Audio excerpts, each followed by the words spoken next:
အိမ်တော်ရေးမှာအဓိကပါလဲဆိုတော့တရားနဲ့တရားတမိုးထားမှုပေါ့နော်တရားနဲ့တရားတမိုးထားပြီးဆိုရင်နားလည်မှုတွေဟာပြောစရာမလိုတော့ပါဘူးအကုန်လုံးနောက်ဆက်တွဲမှာပါလာပြီပေါ့နော်တရားကတမိုးထားပြီးတရားကတမိုးမထားဘူးဆိုရင်အိမ်တော်ကြီးဟာဒီမြဲပေါ့နော်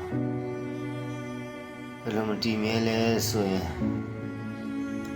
ယောက်ျားလေးကအရန်ချစ်ပြီးရန်တတ်ဖို့ထားနေပြီဆိုရင်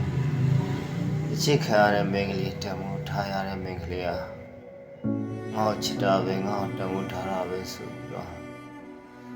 သူရဲ့ချစ်ကိုပြစ်ခါမပြုတ်ပါနဲ့လည်းလို့စပယ်မလုပ်ပါနဲ့အဲ့ဒါအိမ်တော်ရဲ့ပြည့်စီခြင်းအစပဲဘာကြောင့်လဲဆိုတော့ယောက်ျားလေးပဲတမိုးထားနေပြီလေးနဲ့ထားတော့မိန်းကလေးပဲအဲ့ဒီလိုမျက်ွယ်ပြုတ်နေမှဆိုရင်ရီကြရင်တမိုးထားတဲ့ယောက်ျားလေးကစိတ်ထဲမှာတနည်းချင်းချပြက်ခွက်လာတတ်ပါတယ်ဒီနေ့ချင်းကြရင်ပြက်ကွက်ခဲ့ပြီးတော့နောက်တစ်ချိန်နောက်ချိန်မှာသူကငါ့တမိုးမထားဘူးငါလည်းသူ့တမိုးမထားဘူးဆိုပြီးယောက်ျားလေးတွေကတမိုးမထားတဲ့ပုံစံနဲ့အချိုးကြီးဖြစ်သွားတတ်တယ်အဲ့ဒီဖြစ်သွားတဲ့အခါကျမှမိန်းကလေးကငါတမိုးမထားဘူးငါ့မချစ်ဘူးဆိုပြီးအတွေးတွေဝင်ပြီးတော့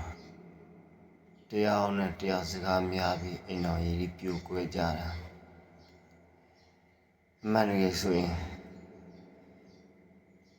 တမိုးထားပါမိန်းကလေးတွေကတမိုးမထားခဲ့လို့ကိုကတမိုးမထားလိုက်တဲ့ခါကျရင်မိန်းကလေးရင်ထဲမှာအရင်ပေါက်ခွဲကြတယ်ဒါပေမဲ့မိန်းကလေးတစ်ခုပြန်စဉ်းစားကြည့်ပါကိုတမိုးထားတော့သူကတမိုးမထားတဲ့အချိန်မှာယောက်ျားလေးတွေဘယ်လိုခံစားရလဲဘယ်လိုပြန်ခံစားရရင်ဘယ်လိုနေမလဲဒီလိုပေါ့နော်ပစ္စည်းတစ်ခုကိုရလိုက်လို့ပဲပေါ့ဒီပစ္စည်းဟာတမိုးရှိသည်ဖြစ်စေတမိုးမရှိသည်ဖြစ်စေကိုပစ္စည်းကိုတမိုးထားနေတမိုးရှိနေမှာပါပဲတမိုးမထားရင်တမိုးမရှိဘူးနော်နောက်တစ်ချက်ယောက်ျားလေးတွေကိုစေတနာရှိပါဘောနော်မိန်းကလေးတွေကယောက်ျားလေးကိုစေတနာရှိနေတာသိနေရရုံနဲ့သူတို့ကြွေးရနဲ့ကိုမစားရလဲကိုယောက်ျားလေးတွေကပြောနေတာပါသူတို့တွေကစေတနာရှိနေတော့မှကိုကမစားရပဲသူတို့စားကြည့်နေပြောနေရတဲ့ယောက်ျားလေးတွေပါယောက်ျားလေးတယောက်က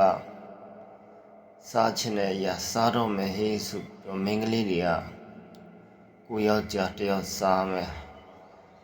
အရာကိုမကြွေးချင်လို့ဖွက်ထားပြီးဆိုရင်ဒီယောက်ျားလေးတွေမသိတာတော့ကောင်းတော့ဘောနော်သိခဲ့ပြီဆိုရင်ယောက်ျားလေးအရင်စိတ်မကောင်းဖြစ်တယ်ဘာကြောင့်လဲဆိုတော့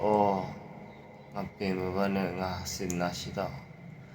ငါစေတနာမရှိပဲဒီမိန်းကလေးတွေကငါစားမှသူလို့ဖွက်ပြီးစားတယ်ဆိုရင်တော့ခံစားရပါတယ်အိမ်တော်ရေးဆိုတာပြောပြရရင်ရှည်လျားတယ်ဒါပေမဲ့ရှည်လျားခြင်းတော့တရားနဲ့တမိုးထားတတ်ရင်တော့